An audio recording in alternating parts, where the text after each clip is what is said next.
నమస్తే, welcome to our channel.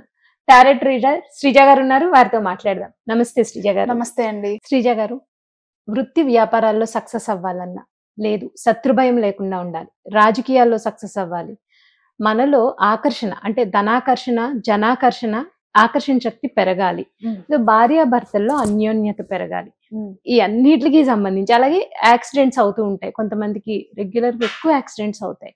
లేదు కొంతమంది ఏంటంటే నదుల్లో గానీ బోట్స్ తిరగబడిపోయి ఇలా జర్నీ చేసేటప్పుడు ప్రమాదాలు జరుగుతాయి. అటువంటి ప్రమాదాలు కూడా జరగకూడదు. మనం ఎక్కడికైనా వెళ్ళాము అంటే మళ్ళీ సేఫ్ గా మన గమ్యస్థానం చేరాలి. సో ఇవన్నీ మనకి పాజిటివ్ గా జరగాలి అంటే మీరు ఏం చెప్తారంటే ఎటువంటి పూజ, ఎటువంటి దేవీ దేవతను ఆరాధించాలి, వాళ్ళకి ఎటువంటి పూజ చేయాలని చెప్తారండి పరిహారంగా? ఓకే, ఇప్పుడు మీరు చెప్పినట్టుగా భార్యాభర్తలు ఇద్దరి మధ్యలో కూడా ఆకర్షణ శక్తి పెరగాలి. అంటే ఈ మధ్య కాలంలో మనం చూస్తూ ఉంటాము, ఒకప్పుడు రిలేషన్ బానే ఉండేది, ఇప్పుడు బాగుండట్లేదు అనే విషయాల్లో చాలా మంది, లేకపోతే ఎప్పుడు కూడా మా ఇద్దరు వ్యక్తిగత విషయాల కంటే కూడా వేరే వ్యక్తుల వల్ల తరచుగా అంటే థర్డ్ పర్సన్స్ వల్ల ఎక్కువగా గొడవ పడుతున్నాము. వాళ్ళు క్రియేట్ చేసే మాటల వల్ల, లేకపోతే వాళ్ళు చెప్పడం మాటల వల్ల ఇద్దరికి డిస్టర్బెన్సెస్ వస్తున్నాయి అనుకునే వాళ్ళు కావచ్చు. ఇలా దాంపత్య జీవితంలో ఉన్న ప్రాబ్లమ్స్ ని సాల్వ్ చేసుకోవడానికి కానివ్వండి, అలాగే ఎవరికైతే వృత్తి వ్యాపారాల్లో సడన్ గా అరే మనకి సేల్స్ తగ్గాయి, లాభాలు తగ్గాయి, కమిటెడ్ గా చేయాల్సిన పేమెంట్స్ చాలానే ఉన్నాయి, శాలరీస్ కావచ్చు, ఆ స్టోర్ యొక్క రెంట్స్ కావచ్చు, లేకపోతే మనం స్టాక్ తెచ్చుకుంటూ ఉంటాం, అన్నిసార్లు మనం డబ్బులు పెట్టే కొంతమంది క్రెడిట్ రూపంలో కూడా తెచ్చుకుంటారు. కాబట్టి కమిటెడ్ గా ప్రతి మంత్ ఇంత పే చేయాలని, లేకపోతే ఆల్రెడీ మన చెక్స్ అక్కడ ఉంటాయి. వ్యాపారంలో అంటే లేనిపోని భయాలు కానివ్వండి, లేదా సడన్ డౌన్ ఫాల్. అలాగే వృత్తిలో కూడా అంటే మనం చేసే జాబ్ లో కూడా మనల్ని తరచుగా ఎవరో కావాలని ఇంటెన్షనల్ గా మనల్ని రెచ్చగొట్టే ప్రయత్నాలు చేసి మనతోనే మాటలు అనిపించి అక్కడి నుంచి ఎలా అయినా మనల్ని పంపించేద్దాం అనుకునే వాళ్ళు ఉంటారు కదా, అలా కానివ్వండి. లేదు మనకి కావాల్సుకుని ఇంటెన్షనల్ గా వాళ్ళు ఏవో క్రియేట్ చేస్తున్నారు, మనకి కలిసి రావట్లేదు, మన ప్రమోషన్స్ ఆపుతున్నారు, మన శాలరీ ఇంక్రిమెంట్ ఏదైనా వస్తుందని ఎక్స్పెక్ట్ చేసినప్పుడు అవ్వనివ్వకుండా ఏదో ఒక పాలిటిక్స్ క్రియేట్ చేసి ఆపేస్తున్నారు, లేదా ఆన్ సైట్ ఆపర్చునిటీస్ రావట్లేదు, లేదు మీరు ఎక్కువ మంది నావీలో పనిచేస్తారు అంటే 6 months సముద్రంలో ఉంటారు, 6 months బయట ఉంటారు, అలా ఆ ఉద్యోగాలు చేసే వాళ్ళు కానివ్వండి, డాక్టర్స్ కానివ్వండి, ఎలాంటి వృత్తి వ్యాపారాలు చేసే వాళ్ళైనా సరే. అంతేకాకుండా ఎప్పుడైనా మనం అడవిలో ప్రమాదాలకి గురవుతున్నాము, లేకపోతే మనం ఒక సముద్ర ప్రయాణం చేస్తున్నాము, ఏదైనా యాక్సిడెంట్ అవుతుందేమో, లేదు ఏదో అయిపోతుందేమో అన్న భయాలు కానివ్వండి, ఏదైనా ఉన్నా కానివ్వండి, మరీ ముఖ్యంగా శత్రు భయం. శత్రువులు ఎక్కువ ఉన్నారు, ఏదో సందర్భంలో వచ్చాయి కలహాలు, శత్రువులు పెరిగారని అనుకుందాం. ఎప్పుడు మనల్ని ఏం చేస్తారా, లేకపోతే మనకేం హాని కలిగిస్తారా, మన బిజినెస్ కి ఏమి అంటే ఏదో ఒకటి క్రియేట్ చేసి అది ఆపేయడం లాంటివి చేయటాలు క్రియేట్ చేస్తూ ఉంటారు కదా, అలాగ కానివ్వండి, ఏ రూపంలోనైనా శత్రు భయం. ఇలా వృత్తి వ్యాపారాలకి శత్రు భయానికి సంబంధించి, మరీ ముఖ్యంగా ఆరోగ్యానికి సంబంధించండి, క్రానిక్ పెయిన్స్ కానీ, ఏదైనా తెలియని ఆరోగ్య సమస్య, మందులు వాడుతున్నాం కానీ చాలా రోజుల నుంచి అయినా సరే ఇలాగే ఏదో నడుస్తుంది అనుకునే వాళ్ళకి, తొందరగా ఆరోగ్యం బాలేదు, కోలుకోవాలి, బెడ్ మీద ఉన్నారు, తొందరగా ఆరోగ్యం కోలుకోవాలి అన్న వాళ్ళు కానివ్వండి, ఎవరైనా ఒక శక్తివంతమైన దేవత ఉన్నారు అనంటే తారాదేవి. అంతేకాదండి, జాతకాల్లో గురుబలం తగ్గింది, ఇల్లు కొనుక్కోవాలి, అలాగే మాకు ఎక్కడి నుంచైనా రావాల్సిన డబ్బు రావట్లేదు అనుకునే వాళ్ళు కానివ్వండి, ప్రకృతి ప్రేమికులు ఎవరైతే ఉన్నారో, జంతు ప్రేమికులు ఎవరైతే ఉన్నారో వాళ్ళందరూ కూడా, ఫర్ ఎగ్జాంపుల్ నేను నేచర్ కానివ్వండి, యానిమల్స్ కానివ్వండి, అది చాలా మంది నా వీడియోస్ చూసే వాళ్ళకి తెలుసు. సో అలా యానిమల్స్ మీద, ప్రకృతి మీద ఎక్కువ ప్రేమ ఉన్న వాళ్ళు, వాటి ఏమంటారంటే ప్రకృతి నాశనం అయిపోకూడదు, ప్రకృతి సహజంగా ఉండి నేచర్ ఎప్పుడు కాపాడబడుతూ ఉండాలి అనుకుంటాం కదా, వాళ్ళు కానివ్వండి, గోవధలు కానివ్వండి, యానిమల్ ప్రొటెక్షన్ ఎక్కువ కోరుకునే వాళ్ళు కానివ్వండి, ఎవరైనా సరే తారాదేవిని ఆరాధిస్తే మీరు ఏం అడిగినా ఖచ్చితంగా చేసి తీరుతుంది. తారాదేవి అంటే ఎవరో కాదు, అనుకోవద్దు. తారాదేవి అంటే ఉగ్రదేవత, ఆ ఉగ్ర పూజలు చేసేవాళ్ళు మాత్రమే ఆరాధించాలి అని నేను విన్నాను. అంటే ఇప్పుడు మీరు చెప్పినవన్నీ అంటే మనం జనరల్ గా సాత్వికంగానే పూజ చేస్తాం తప్పితే మనం అంత ఉగ్రంగా ఆరాధించాం కదా. సో అది అంటే మీరు చెప్పిన దానికి ఎలా కనెక్ట్ చేసుకోవాలి అని ఆలోచిస్తున్నాను నేను. ఓకే, ఇప్పుడు నేను చెప్తాను. ఇప్పుడు దశమహావిద్యల్లో రెండవ దేవత తారాదేవి. అవును. మనకి మీరు లలిత సహస్రనామాలు తీసుకున్నట్లయితే గనక అక్కడ కూడా తారాదేవికి సంబంధించిన మంత్రం కనిపిస్తుంది, నామం కనిపిస్తుంది. అలాగే తారాదేవి అంటే ఎవరో కాదు, ఓంకార స్వరూపిణి. చాలా సందర్భాల్లో మీరు విన్నే ఉంటారు తారక మంత్రం అని అవును, చెప్పి. తారక మంత్రం. అలాగా ఆవిడ ఎంత శక్తివంతమైన దేవత అంటే మీరు అంటే చాలా సందర్భాల్లో నేను నా గురువుల దగ్గర విన్నది ఏంటంటే, మీకు చెప్పాను కదా, సముద్ర ద్వారాలు ఏదైనా భయాలు ఉంటే గనక అని సముద్ర దేవత అని కూడా అంటారు.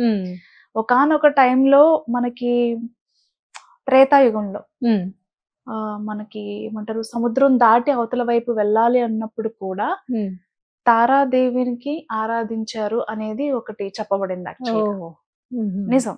అంటే తారాదేవి అంత శక్తివంతమైన దేవత అన్నమాట. కష్టాల నుంచి గట్టెక్కించడంలో తారాదేవి ముందుంటారు. సో ఇక మీరు అడిగిన క్వశ్చన్ కి ఆన్సర్ ఏంటనుకుంటే గనక, ఇప్పుడు ఏ దేవతనైనా సరే మనం ఏ ఆచారం ఫాలో అవుతున్నాం, ఓకేనా అండి? మీరు ఏ ఆచారం ఫాలో అవుతున్నారు? వామాచారమా, దక్షిణాచారమా, కౌలాచారమా, ఇలా రకరకాల ఆచారాలు ఉన్నాయి. మన ఆచారం బట్టి ఏమంటారు, నిష్టగా నమ్మకంతో ఎలా అయినా పూజ చేసుకోవచ్చు. తాంత్రిక దేవతలు అని అంటే మనం బలి ఇచ్చి చేసుకోవాల్సిన పూజలే కాదు. నిజానికి మీకు చిన్న స్టోరీ చెప్తానండి. నేను భూటాన్ వెళ్ళినప్పుడు, టిబెట్ కి వెళ్ళినప్పుడు, లేకపోతే నేపాల్ కి వెళ్ళినప్పుడు నేను చాలా మందిని కలిసా. బౌద్ధ మతానికి సంబంధించిన వాళ్ళు కానివ్వండి, మీకు ఎక్కువ ఆరాధన జరుగుతూ ఉంటది. నేపాల్, టిబెట్, ఇక్కడ కూడా ధర్మశాల కానివ్వండి, లడాక్ లో కానివ్వండి, తారాదేవి ఆరాధన ఎక్కువగా చేస్తూ ఉంటారు. తారాదేవి 100 మంది బుద్ధులకి జన్మనిచ్చినటువంటి దేవతగా వాళ్ళు పూజిస్తారు అన్నమాట. అంటే తారాదేవి ప్రకృతి దేవత. తారాదేవి అవతారాలలో 22 అవతారాలు ఉన్నాయి యాక్చువల్గా. ఆ 22 అవతారాలలో బ్లాక్ మ్యాజిక్ కి సంబంధించి, హెల్త్ కి సంబంధించి, రిలేషన్షిప్ కి సంబంధించి, ఆరోగ్యానికి సంబంధించి, ఐశ్వర్యానికి సంబంధించి, ఇలా చాలా రకాలైనటువంటి రూపాలు మనకి చెప్పబడుతున్నాయి. అలా 22 రూపాలు ఉన్నాయి ఇప్పటి వరకు కూడా. ఖచ్చితంగా మీరు అడిగిన క్వశ్చన్ కి యాజ్ ఇట్ ఈస్ ఆన్సర్ ఏంటంటేనండి, ఆమె ప్రకృతి దేవత. ప్రకృతి దేవతలు ఎవరు కూడా జంతు బలి కానివ్వండి, ప్రకృతి నాశనాన్ని కానివ్వండి వాళ్ళు కోరుకోరు. నిజానికి తారాదేవి చాలా మంది కలలో కనిపించి చెప్పటం కానివ్వండి, ఆకాశవాణి ద్వారా కానీ ఆవిడ చెప్పింది ఏంటంటే, లోకంలో జంతు వధలు ఎక్కువ అవుతున్నాయి, పశు వధలు ఎక్కువ అవుతున్నాయి. దేవతలకి జంతువులు గాని లేకపోతే పశువులు గాని బలిగా అమ్మల్ని కన్నా అమ్మ ఎప్పుడు బలి కోరదు. ప్రకృతి నాశనం అయిపోతుంది, జంతువులు దేవతల పేరుతో దేవుళ్ళ పేరుతో వధింపబడుతున్నాయి, ఇది కరెక్ట్ కాదు అని వాళ్ళకి చాలా సార్లు ఆవిడ సందేశం ఇవ్వడం జరిగింది. ఇప్పుడు మీరు చెప్పండి, మీకు ఆన్సర్ వచ్చిందా లేదా? వచ్చింది, చాలా మంచి ఆన్సర్ వచ్చింది. యాక్చువల్లీ నాలాగా చాలా మందికి అనుమానం ఉన్న వాళ్ళకి కూడా ఇప్పుడు మీ ద్వారా అది చక్కగా డౌట్ క్లారిఫై అవుతుంది కదా. అవును. అలాగే తారాదేవి రూపాల్లో 3 రూపాలు, ఉగ్రదేవత, ఏకజట, అలాగే నీల సరస్వతి.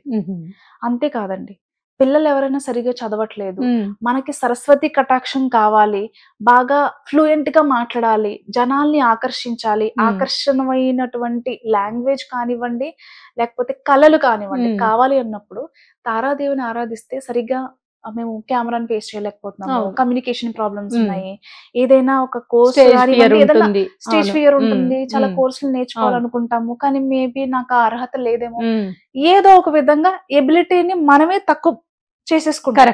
అలా కాకుండా పరిపూర్ణమైనటువంటి జ్ఞానాన్ని, విద్య అర్హతని మాట్లాడంటే వాక్, మీరు ఏదైతే మాట్లాడుతున్నారో ఆ వాక్ ను కూడా డెవలప్ చేస్తాం.